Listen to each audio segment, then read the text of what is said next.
പാർപ്പിടം, കൃഷി, ആരോഗ്യം, വിദ്യാഭ്യാസം എന്നീ മേഖലകളിൽ സമഗ്രമായ വികസനം ലക്ഷ്യമാക്കിയുള്ള സംയോജിത പദ്ധതി നവംബർ 1 മുതൽ ആരംഭിക്കാൻ മന്ത്രിസഭായോഗ തീരുമാനം. പദ്ധതി നടപ്പിലാക്കാനായി മന്ത്രിമാരും ഉദ്യോഗസ്ഥരും ഉൾപ്പെടുന്ന കർമ്മസമിതി രൂപീകരിക്കും. പ്രതിപക്ഷ നേതാവും സമിതിയിൽ അംഗമായിരിക്കും. സമഗ്ര കേരള വികസനത്തിനു വേണ്ടി 5 വർഷം കൊണ്ട് ജനപങ്കാളിത്തത്തോടെ പൂർത്തിയാക്കാൻ ഉദ്ദേശിക്കുന്ന സമ്പൂർണ്ണ പാർപ്പിട സുരക്ഷാ പദ്ധതി, ജനസൗഹാർദ്ദ സർക്കാർ ആശുപത്രികൾ, സമഗ്ര വിദ്യാഭ്യാസ നവീകരണ പദ്ധതി, ശുചിത്വം, മാലിന്യ സംസ്കരണം, കൃഷി വികസനം, ജലവിഭവ സംരക്ഷണം എന്നീ 3 മേഖലകൾക്ക് ഊന്നൽ നൽകിക്കൊണ്ടുള്ള ഹരിത കേരളം പദ്ധതി എന്നിവയ്ക്കാണ് മന്ത്രിസഭായോഗം അംഗീകാരം നൽകിയത്. സമ്പൂർണ്ണ ഭവന നിർമ്മാണ പദ്ധതിയുടെ ഭാഗമായി ഉദ്ദേശിക്കുന്നത് എല്ലാ കുടുംബങ്ങൾക്കും, അതായത് വീടില്ലാത്ത എല്ലാ കുടുംബങ്ങൾക്കും 5 വർഷം കൊണ്ട് വീട് നൽകുക എന്നതാണ്. എന്നാൽ വീട് നൽകുന്നതോടൊപ്പം തന്നെ തൊഴിൽ ചെയ്ത് ഉപജീവനം കഴിക്കാനുള്ള സംവിധാനവും ഇത്തരം കുടുംബങ്ങളിലുള്ളവർക്ക് ഒരുക്കേണ്ടതായിട്ടുണ്ട് എന്നാണ് കാണുന്നത്. അതോടൊപ്പം വിവിധ തരത്തിലുള്ള സേവന ക്ഷേമ പദ്ധതികളുടെ പ്രയോജനം ലഭ്യമാകുന്നതിനുള്ള നടപടികളും സ്വീകരിക്കും. സർക്കാർ നിർമ്മിച്ചു നൽകുന്ന വീടുകൾ കൈമാറ്റം ചെയ്യാനോ വിൽക്കാനോ സാധിക്കുകയില്ല.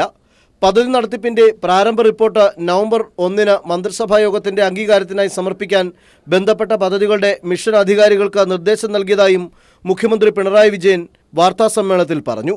KSRTCയുടെ പുനഃസംഘടന വിശദമായി പഠനം നടത്താനായി കൊൽക്കത്ത IIM പ്രൊഫസർ സുശീൽ ഖന്നയെ ചുമതലപ്പെടുത്തും. 3 മാസത്തിനകം റിപ്പോർട്ട് നൽകണമെന്നും നിർദ്ദേശിച്ചിട്ടുണ്ട്. ജനിതക മാറ്റം വരുത്തിയ കടുക് വിത്തുകൾ തടയണമെന്ന് കേന്ദ്ര സർക്കാരിനോട് ആവശ്യപ്പെടും. കുറ്റ്യാടി അപകടത്തിൽ മരണമടഞ്ഞവരുടെ കുടുംബങ്ങൾക്ക് 8 ലക്ഷം രൂപ വീതം ധനസഹായം നൽകാനും മന്ത്രിസഭായോഗം തീരുമാനിച്ചു. മദ്യനയത്തിൽ സർക്കാർ ആലോചന നടത്തിയിട്ടില്ലെന്ന് പറഞ്ഞ മുഖ്യമന്ത്രി സൗമ്യ വധക്കേസിൽ മനുഷ്യസാധ്യമായതെല്ലാം ചെയ്യുമെന്നും വ്യക്തമാക്കി. News bureau, Thiruvananthapuram. ജിഷ വധക്കേസ് പ്രതി അമീറുൽ ഇസ്ലാമിന്റെ സഹോദരൻ ബഹറുൽ ഇസ്ലാമിന്റെ രഹസ്യമൊഴി പുറത്ത്. രഹസ്യമൊഴിയിൽ അനാറുലിനെ കുറിച്ച് പരാമർശമില്ല. ജിഷ കൊല്ലപ്പെട്ട ദിവസം അമീർ തന്നെ വന്ന് കണ്ടിരുന്നു. മദ്യപിച്ചാണ് അമീർ വന്നത്. രാത്രി 9:45 ട്രെയിനിൽ അമീർ അസാമിലേക്ക് പോയെന്നും രഹസ്യമൊഴിയിൽ പറയുന്നു. രഹസ്യമൊഴിയുടെ പകർപ്പ് പീപ്പിൾ TV പുറത്തുവിട്ടു. അമീറുൽ ഇസ്ലാമിന്റെ സഹോദരൻ Baharul Islam Aluva judicial first class magistrate കോടതിയിൽ നൽകിയ രഹസ്യമൊഴിയാണ് പുറത്തു വന്നിരിക്കുന്നത്. ജിഷ കൊല്ലപ്പെട്ട ദിവസം രാത്രി 7 മണിയോടെ അമീറുൽ തന്റെ അടുത്ത് വന്നിരുന്നുവെന്നും പണം ആവശ്യപ്പെട്ടുവെന്നും രഹസ്യമൊഴിയിൽ പറയുന്നു. മുതലാളിയോട് പൈസ ചോദിച്ചപ്പോൾ തന്നെ മർദ്ദിച്ചുവെന്നും അമീർ പറഞ്ഞതായും മൊഴിയിൽ പറയുന്നു. എന്നാൽ തന്റെ കയ്യിൽ പണമില്ലാതിരുന്നതിനാൽ ബന്ധുവായ അഷദുലിന്റെ കയ്യിൽ നിന്ന് പണം വാങ്ങി ഓട്ടോ വിളിച്ച് ആലുവ റെയിൽവേ സ്റ്റേഷനിലേക്ക് അമീർ പോയെന്നും ബഹറുൽ മൊഴി നൽകിയിട്ടുണ്ട്. ഇളം നീല ജീൻസ് പാന്റും യെല്ലോയിഷ് ബ്രൌൺ ഷർട്ടും ധരിച്ചിരുന്ന അമീർ തന്നെ കാണാൻ വന്നപ്പോൾ മദ്യപിച്ചിരുന്നുവെന്നും മൊഴിയിലുണ്ട്. കേസിനെക്കുറിച്ച് മറ്റൊന്നും മൊഴിയിൽ അനാറുളിനെക്കുറിച്ച് ഒരു പരാമർശവും നടത്തിയിട്ടില്ല. അമീറല്ല, അനാറുളാണ് ജിഷയെ കൊലപ്പെടുത്തിയതെന്ന് ബഹറുൽ ഇസ്ലാം ചില മാധ്യമങ്ങളിൽ പ്രതികരിച്ചിരുന്നു. ഇതിനെ പിന്തുണച്ച് പ്രതിഭാഗം അഭിഭാഷകനും രംഗത്തെത്തിയിരുന്നു. കോടതിയിൽ ഹാജരാക്കിയ വേളയിൽ അമീറുളും കുറ്റം നിഷേധിച്ചിരുന്നു. എന്നാൽ അനാറുൾ എന്നൊരാൾ ഇല്ലെന്നും ഇതുമായി ബന്ധപ്പെട്ടുള്ളതെല്ലാം കെട്ടുകഥയാണെന്നും പോലീസ് വ്യക്തമാക്കിയിട്ടുണ്ട്. കേസിൽ വിചാരണ തുടങ്ങാനിരിക്കെ കോടതിയെ തെറ്റിദ്ധരിപ്പിച്ച് കേസ് അട്ടിമറിക്കാനുള്ള ശ്രമം നടക്കുന്നതായാണ് പോലീസിന്റെ നിഗമനം. KM ഉമേഷ്, കൊച്ചി. ജിഷ വധക്കേസിൽ പ്രതി അമീറുൽ കോടതിയിൽ കുറ്റം നിഷേധിച്ചു. താനല്ല അനാറുളാണ് കൊല നടത്തിയത് എന്ന് അമീറുൽ കോടതിയിൽ പറഞ്ഞു. കേസിൽ കുറ്റപത്രം കോടതി ഫയലിൽ സ്വീകരിച്ചു. അതേസമയം അമീറിന്റെ ജാമ്യാപേക്ഷ കോടതി തള്ളി. അമീറുൽ ഇസ്ലാമിന്റെ ജാമ്യാപേക്ഷ കോടതി പരിഗണിക്കവെയാണ് തനിക്ക് ചില കാര്യങ്ങൾ പറയാനുണ്ടെന്ന് അമീറുൽ പറഞ്ഞത്. താനല്ല ജിഷയെ കൊലപ്പെടുത്തിയതെന്നും അനാറുളാണ് കൊലപാതകം ചെയ്തതെന്നും അമീറുൽ കോടതിയോട് പറഞ്ഞു.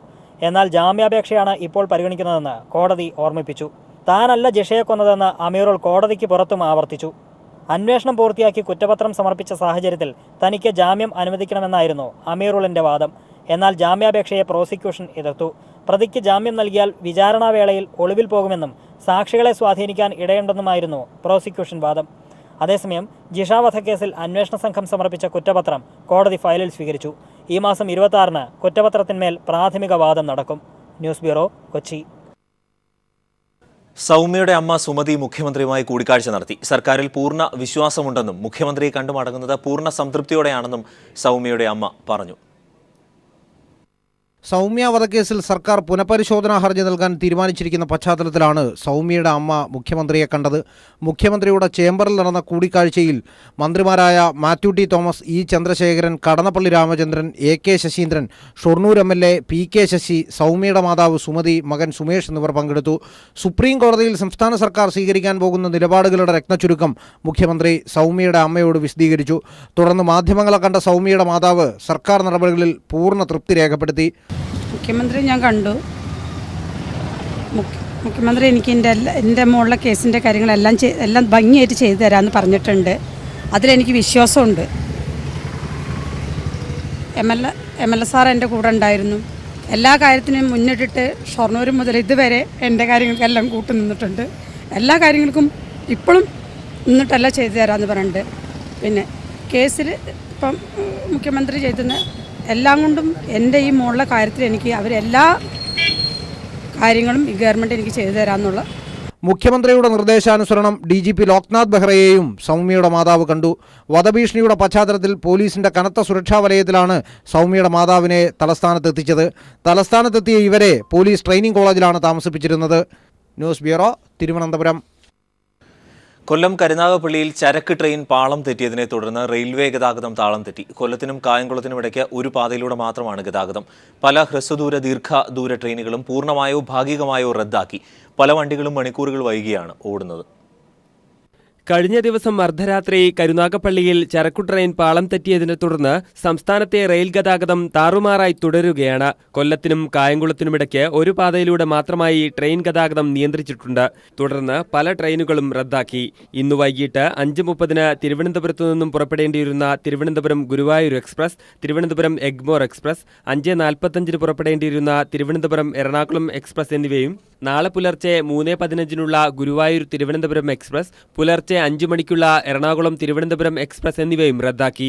മാംഗ്ലൂർ നാഗർകോവിൽ ഏറനാട് എക്സ്പ്രസും നാഗർകോവിൽ മാംഗ്ലൂർ ഏറനാട് എക്സ്പ്രസും നാളെ പുലർച്ചെ 4:20 നാഗർകോവിൽ മാംഗ്ലൂർ പരശുരാം എക്സ്പ്രസും എറണാകുളത്തിനും നാഗർകോവിലിനുമിടയ്ക്ക് യാത്ര അവസാനിപ്പിക്കും. നാഗർകോവിൽ ഗാന്ധിധാം എക്സ്പ്രസ്, തിരുവനന്തപുരം നിസാമുദ്ദീൻ എക്സ്പ്രസ് എന്നീ പ്രതിവാര ട്രെയിനുകൾ തിരുനെൽവേലി വഴി തിരിച്ചുവിട്ടു. ഇന്ന് വൈകിട്ട് 5:30 കന്യാകുമാരി ചെന്നൈ എഗ്മോർ എക്സ്പ്രസ് രാത്രി 11 യാത്ര മാറ്റി. ഇന്നലെ അർദ്ധരാത്രി മുതലുള്ള മറ്റു ട്രെയിനുകൾ പലതും ഭാഗികമായി റദ്ദാക്കുകയോ വഴി തിരിച്ചുവിടുകയോ ചെയ്തിരുന്നു. പുറമെ കൊല്ലം വഴിയുള്ള പാസഞ്ചർ മെമു സർവീസുകളും ഭാഗികമായോ പൂർണ്ണമായോ റദ്ദാക്കുകയും പുനഃക്രമീകരിക്കുകയും ചെയ്തിട്ടുണ്ട്. പല ട്രെയിനുകളും മണിക്കൂറുകൾ വൈകിയാണ് ഓടുന്നത്. നാളെ വൈകിട്ടോടെ കരുനാഗപ്പള്ളിയിൽ റെയിൽവേ പാളത്തിലെ പ്രശ്നങ്ങൾ പരിഹരിക്കാനാകുമെന്നാണ് റെയിൽവേ അറിയിക്കുന്നത്. അതിനുശേഷം മാത്രമേ സംസ്ഥാനത്തെ ട്രെയിൻ ഗതാഗതം സാധാരണഗതിയിലാകൂ.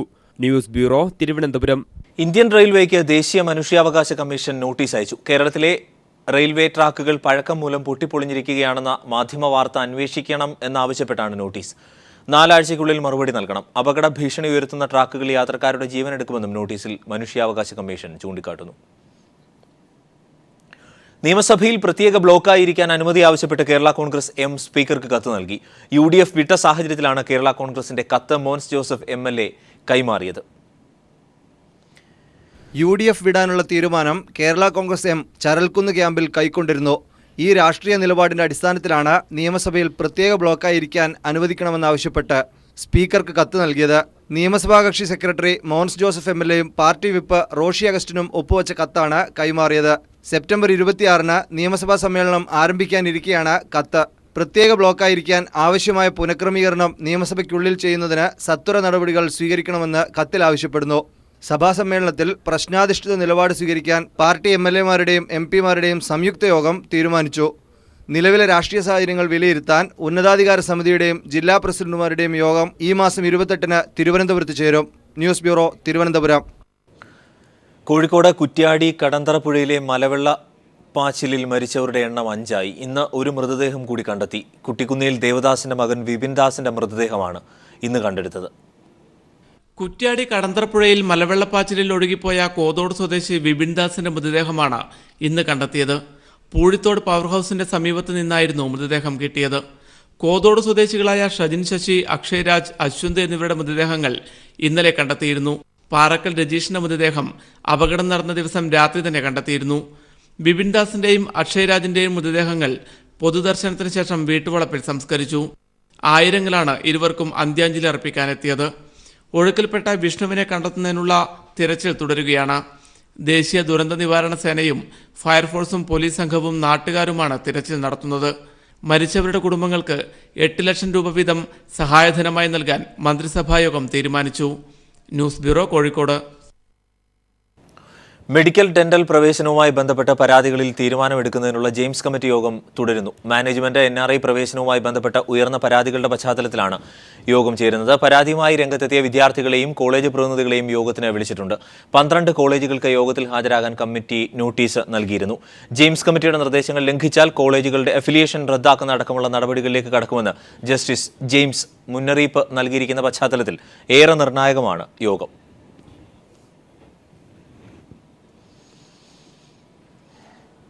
ഉറി സൈനിക കേന്ദ്രത്തിലുണ്ടായ ഭീകരാക്രമണത്തിൽ NIA അന്വേഷണം ആരംഭിച്ചു. അതേസമയം അതിർത്തിക്ക് അപ്പുറമുള്ളവരാണ് ഭീകരാക്രമണത്തിന് പിന്നിലെന്ന് ഇന്ത്യ UN മനുഷ്യാവകാശ കൗൺസിലിൽ നിലപാടറിയിച്ചു. എന്നാൽ ഭീകരാക്രമണത്തെക്കുറിച്ച് പ്രതികരിക്കാൻ പാക് പ്രധാനമന്ത്രി തയ്യാറായില്ല. അതിനിടെ ഉറി മേഖലയിൽ നുഴഞ്ഞുകയറാൻ ശ്രമിച്ച 8 ഭീകരരെ സൈന്യം വെടിവെച്ചു കൊന്നു. അതിർത്തി കടന്നുള്ള ഭീകരാക്രമണം, കൊലപാതകം, സ്ഫോടന വസ്തു ഉപയോഗം എന്നീ വകുപ്പുകൾക്ക് പുറമെ രാജ്യദ്രോഹത്തിനുള്ള UAPA കൂടി ചുമത്തിയാണ് ദേശീയ അന്വേഷണ ഏജൻസി FIR രജിസ്റ്റർ ചെയ്തിരിക്കുന്നത്.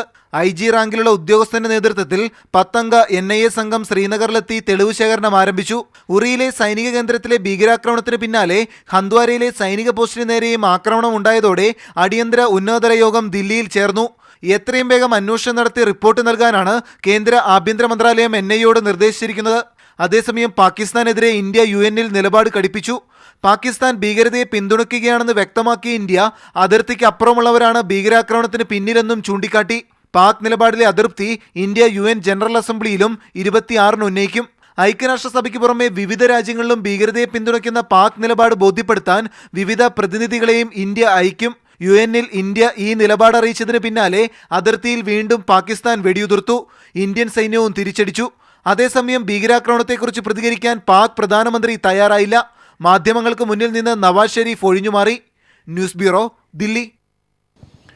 കശ്മീരിലെ ഭീകരാക്രമണത്തിന് പിന്നാലെ പാക് വിദേശകാര്യ സെക്രട്ടറിയുടെ വാർത്താ സമ്മേളനത്തിൽ നിന്നും ഇന്ത്യൻ മാധ്യമപ്രവർത്തകരെ പുറത്താക്കി. UN ജനറൽ അസംബ്ലിയുടെ വാർത്താ സമ്മേളനം റിപ്പോർട്ട് ചെയ്യാൻ ഇന്ത്യൻ മാധ്യമപ്രവർത്തകരെയാണ് പുറത്താക്കിയത്. UN ജനറൽ അസംബ്ലിയുടെ ഭാഗമായി പാക് വിദേശകാര്യ സെക്രട്ടറിയുടെ വാർത്താ സമ്മേളനത്തിനിടെയായിരുന്നു ചരിത്രത്തിലുണ്ടായിട്ടില്ലാത്ത നാടകീയ സംഭവങ്ങൾ അരങ്ങേറിയത്. വാർത്താ സമ്മേളനത്തിനെത്തിയ പാക് വിദേശകാര്യ സെക്രട്ടറി ഐസാസ് അഹമ്മദ് ചൗധരി വാർത്താ സമ്മേളനം തുടങ്ങുന്നതിന് മുമ്പ് ഇന്ത്യൻ മാധ്യമങ്ങളെ ഹാളിൽ നിന്ന് പുറത്താക്കാൻ ആവശ്യപ്പെട്ടു. NDTVയുടെ റിപ്പോർട്ടർ നമ്രത ബ്രാറിനെ ചൂണ്ടിക്കാട്ടി ഈ ഇന്ത്യനെ പുറത്താക്കൂ എന്ന് പാക് വിദേശകാര്യ സെക്രട്ടറി സംഘാടകരോട് ആവശ്യപ്പെട്ടു. പിന്നീട് നമ്രത ബ്രാറിനൊപ്പം എല്ലാ ഇന്ത്യൻ മാധ്യമപ്രവർത്തകരെയും ഹാളിൽ നിന്ന് പുറത്താക്കി. അതിർത്തിക്കപ്പുറമുള്ളവരാണ് ഭീകരാക്രമണം നടത്തിയതെന്ന് ഇന്ത്യ UN മനുഷ്യാവകാശ കൗൺസിലിൽ വ്യക്തമാക്കിയതിന് പിന്നാലെയായിരുന്നു പാക് വിദേശകാര്യ സെക്രട്ടറിയുടെ അതിശയിപ്പിക്കുന്ന നിലപാട്. ഉറി സൈനിക കേന്ദ്രത്തിന് നേരെയുണ്ടായ ഭീകരാക്രമണവുമായി ബന്ധപ്പെട്ട് ഔദ്യോഗികമായി പ്രതികരിക്കാനും പാക് നേതാക്കൾ തയ്യാറായിട്ടില്ല. ഭീകരാക്രമണത്തിന് പിന്നാലെ പ്രതികരണമാരായാൻ ഇന്ത്യൻ മാധ്യമങ്ങൾ എത്തിയപ്പോൾ പ്രധാനമന്ത്രി നവാസ് ഷെരീഫും ഒഴിഞ്ഞുമാറുകയാണ് ഉണ്ടായത്.